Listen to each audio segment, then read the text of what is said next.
Hey, it's Shane Kilby with BrickDriven Realty, and today I'm going to answer the question, do you need 20% down to purchase your next home?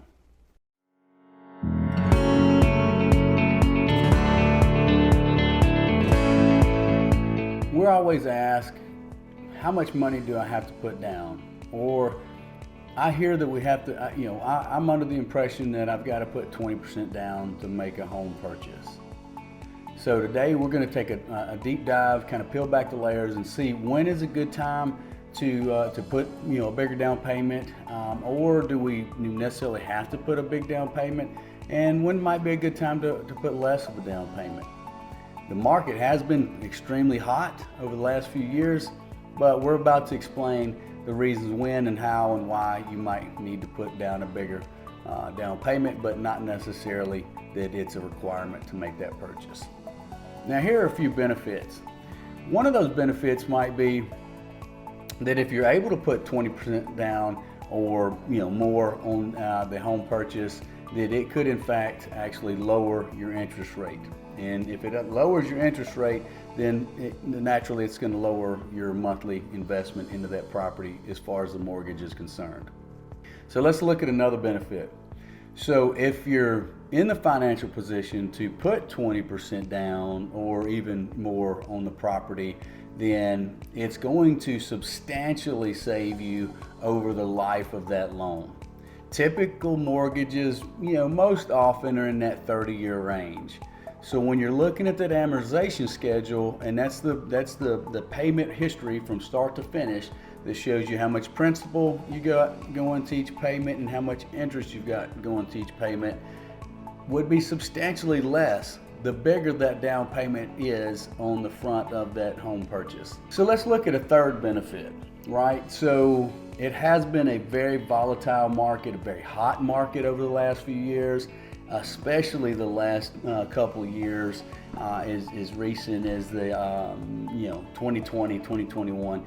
The market's been hot for a good long time, but over the last couple of years, the inventory has just been a battle uphill to put our hands on. That being said, we are going to find you the right property, or your trusted advisor in real estate is going to find you that property of your dreams.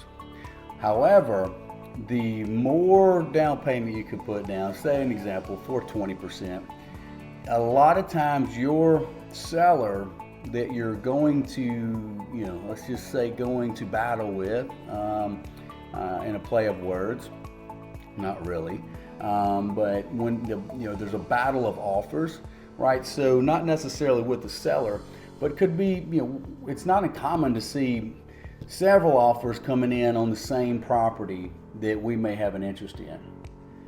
However, a lot of the other offers may not be coming with a big down payment. So if we can put 20% down or more or less, the bigger the down payment, the better, because the seller is going to see this at the loan contingency, the mortgage contingency, the financing contingency in that offer, that you're coming with a substantial down payment. That's going to most often set their mind at ease that this buyer can actually make this purchase, that they can actually execute and close this home purchase. Therefore, it could put you in the top of the stack for the winning bid, the winning offer on that home. All right, so let's talk about, should you make the purchase if you do not necessarily have 20% to put down? Well, the answer is, of course, the answer is yes. I would suggest if you're in the home buying process and you need to make that home purchase, just because you don't necessarily have 20% down isn't a reason not to go after the home of your dreams. A lot of folks may say, well, I'll just wait till I save up more money, okay? And sometimes we just have to look at the numbers case by case. But here's the fact. Properties have consistently appreciated over time. The last few years, they've appreciated considerably.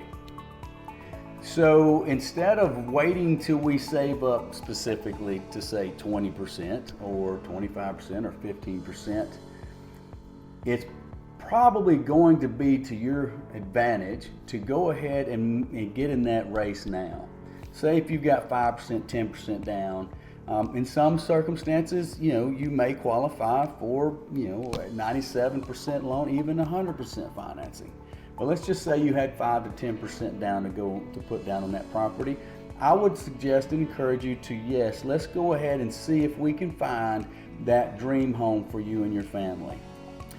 After you've been pre-approved, which is something else I highly, highly encourage you to do, go after that home and put as much money down as you possibly can. But don't hesitate just because you may not necessarily have 20%. Maybe you have 15, 16%. You're like, I just want to wait them 20%. If you hold out and wait that long, the interest rate could increase. The appreciation value could increase. And 6 months down the road or 12 months down the road, now you have 20%. Well, you may or may not have 20%, because if the home appreciates, you may now be back to 18 or 19% because the value of the home has increased since you last looked at the purchase price it would take to buy that home. So, to say this, if you're in the market to buy, I would encourage you to sit down with that trusted real estate advisor and that trusted mortgage lending advisor and see what your buying power is, and go ahead and look at those numbers and move forward. This is Shane Kilby with BrickDriven Realty. If you have any questions about buying or selling real estate, or just questions in general about real estate, please don't hesitate to reach out to me or my staff or our team or any of the agents at our company at the information below or the information provided in this video. And again, we appreciate you taking the time out of your busy schedule to watch our video, and we hope you have a great day.